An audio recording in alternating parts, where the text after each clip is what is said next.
Welcome. In front of me is a ULEFONE Armor 21, and today I will show you how you can go through the setup process of this device.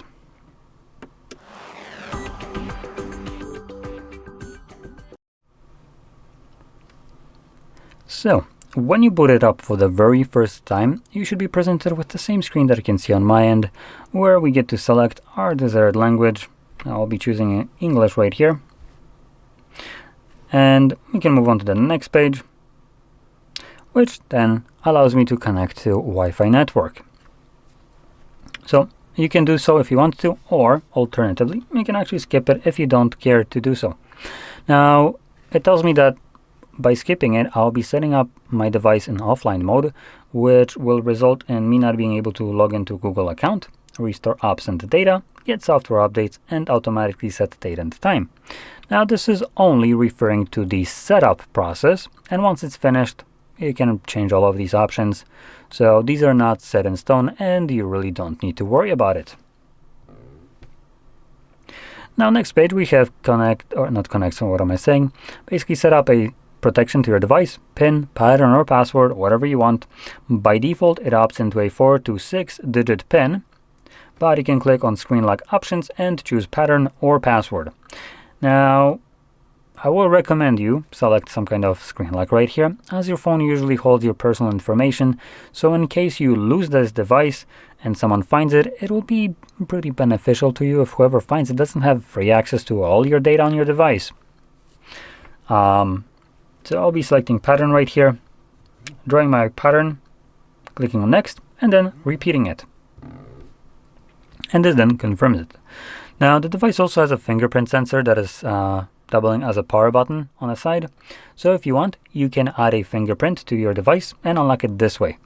Also, if you're planning to add a fingerprint, you'll always be forced to have a screen lock, PIN, pattern, or password. Reason for that is biometrics, which would be a fingerprint, isn't 100% reliable. Now, that also goes for face recognition as well. And in times where your device just fails to unlock itself through biometrics, you would always be left with a PIN, pattern, password, which doesn't have sissy fits in when it's going to unlock or when it's not. So as long as you insert it correctly, the device will be unlocked. So that's why you're forced to do so. Now, I'm not planning to add a fingerprint, so I'm just going to scroll down and select Not Now. And same thing for the face recognition, like I mentioned. I'm going to select Skip. And here we have Google services.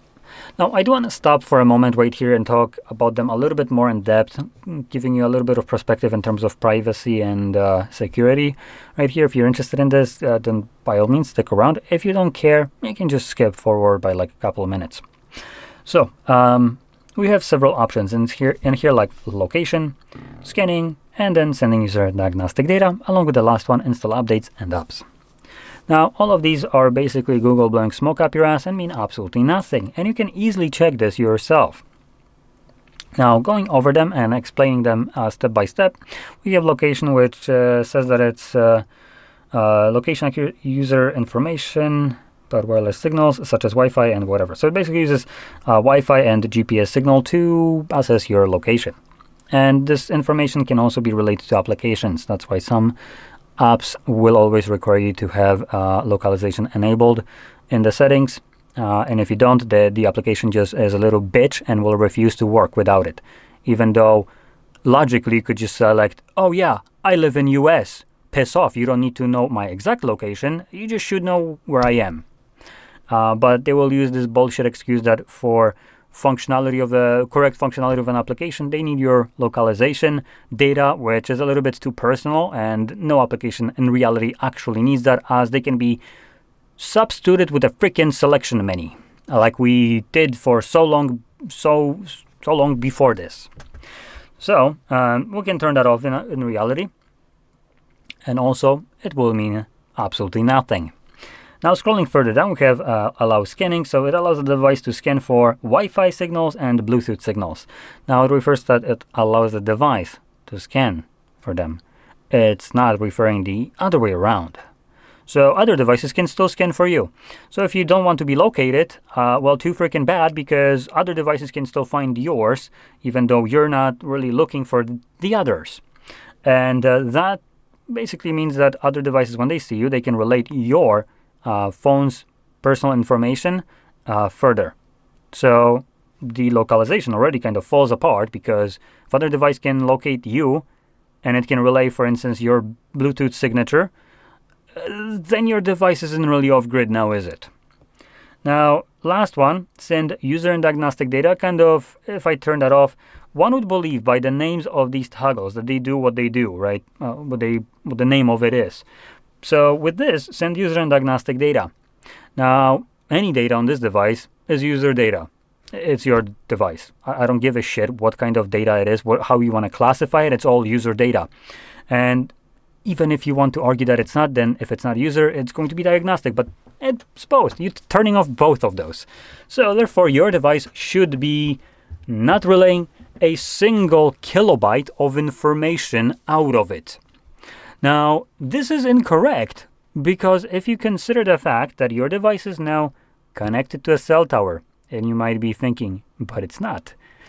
And you would be wrong, because your device, even though it doesn't have a SIM card right now and it's not connected to network, is actually connected to a cell tower, which is at this moment gathering your email info of the device and locating it through the cell tower. So your device isn't actually not located. It's basically blatantly violating this option to have no localization, as cell towers are relaying your localization through email info of your device. And email info is basically a specific string of numbers that is assigned to your phone, to specifically phones that can have SIM cards. So it's obviously violating that. It's obviously violating the second option, allow scanning, which in this case it would be scanning for other things like cell towers. And it's violating the last one, which is send user and diagnostic data, as my email info is my data. Diagnostic or user doesn't freaking matter, it's mine. And obviously it's relaying that further to a cell tower. Cell tower knows the email info of that phone. So that's great. So obviously it's completely disregarding any of these options and taking a steaming pile of shit all over it and giving like, haha, nice toggles you got there, sucker. It would be nice if they did something, right? And they proceed to do nothing with them. Okay, so now that we are aware of that, you might be thinking, well, this is just tinfoil hat approach. Well, go back to the first page where you get to select your language, select emergency call, and dial 911. The call will go through, and it's not going magically through to the sheer power of wizardry or will. It's going through because it's connecting to cell tower. So now that we get that out of the way, we can move to the last one, which is install updates and apps. And this one is the most annoying, as it's kind of giving you a bunch of bullshit right here about being able to like update your apps and so on, manage them. But in reality, what you're probably thinking by this toggle is, for instance, turning off updates to your device. And there is no toggle right here. And also, if you go into the settings, you can turn off things like system updates and application updates and so on, right? But again, you can't turn off the one that you'd be probably the most interested in turning off, which I'm pretty sure all the Samsung smart fridge users are now very salty that they haven't done this before, because these suckers now have ads on their freaking fridge that cost 7,000 PLN. Amazing. Just because a piece of shit Samsung decided to give them a forced update that they couldn't get rid of. So this kind of thing is also being done here as well. So the way these updates, the ones that you don't want, basically, are being pushed to your device is through service called over-the-air updates, or OTA. So in the back of your, somewhere on the system, if you actually look at the background processes that are running on a device, you will find one called OTA services, I think it's called, or something along those lines, or update services. And that bullshit running there is completely unaffected by you turning off any kind of updates that you possibly can find. That piece of shit is also responsible for forcing updates onto your device that you might not want, which we would have gotten one, or will be getting one, that we probably still don't want, which is the one from Google. which in 2025, Google basically made a statement that they're going to basically lock down their Android like it's an Apple device, just with much less privacy. So it would basically defeat the purpose of an Android. And people were pissed off, rightfully so. And shit, I hate Apple, but I was about to switch to it just because if Google will be coming out here and telling me that I can't do something on an open platform because they don't freaking like it, then I sure shit ain't sticking around because they're not giving me any kind of security either. So what they were trying to do is basically fix and remove malware applications. Now, how they were trying to do this? By removing the ability to install third-party applications. Now, your bulb might be sparkling there. How is that solving the problem of malware applications in Play Store? It doesn't. Because it's never about the malware. It was about the money. And one of those was applications like Revanced, which you can download through GitHub or other places. And it allows you to use YouTube without ads. Wow, what a glorious thing. And you don't need to pay subscriptions. Obviously, Google doesn't like this shit because it takes money from them.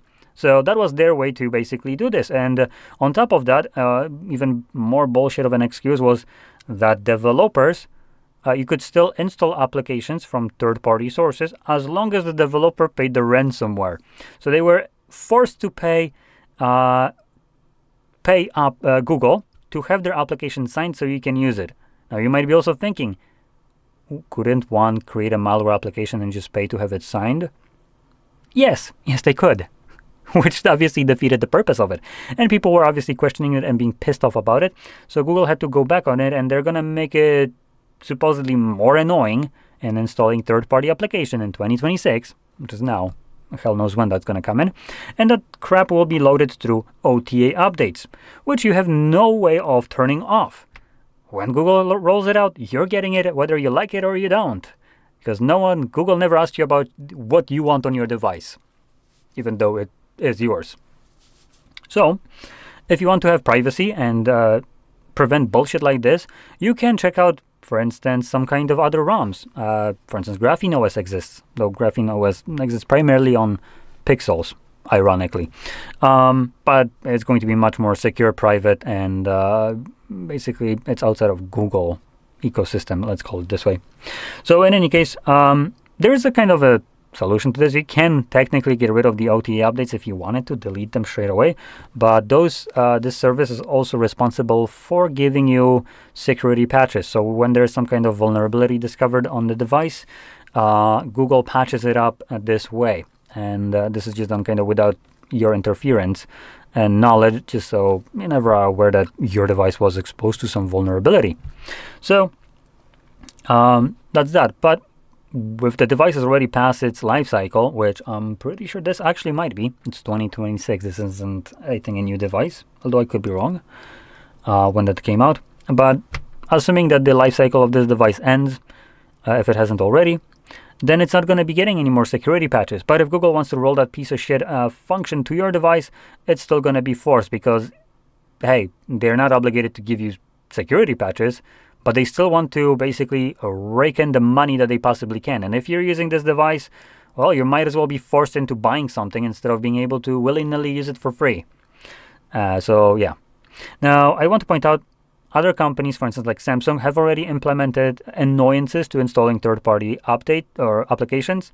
And unlike, for instance, unknown sources, which you previously had as a way to block you from doing so, when you try to import or install a third-party app, it would just give you that you need this pop-up that you need to install, or not install, but enable third-party or unknown sources.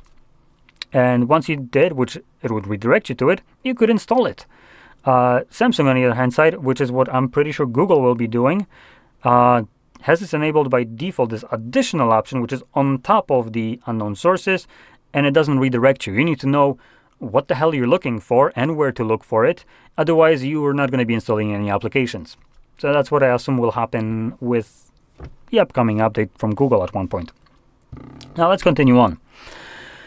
Okay, so that was a very winded way of explaining this, but I did want to spend some time just so you're aware of what you're getting into and if you really want privacy, then, like I said, GrapheneOS or maybe Apple will be a better option than what Google is. Google doesn't offer security, privacy. As long as their bottom line is in jeopardy, they're sure as shit gonna sell out every shred of information just to make money off of it. So, let's be honest, it's not secure. So anyway, with that being said, I hope you found this long-winded explanation on setup informative, helpful, fun, and if you did, don't forget to smash like, subscribe, and thanks for watching.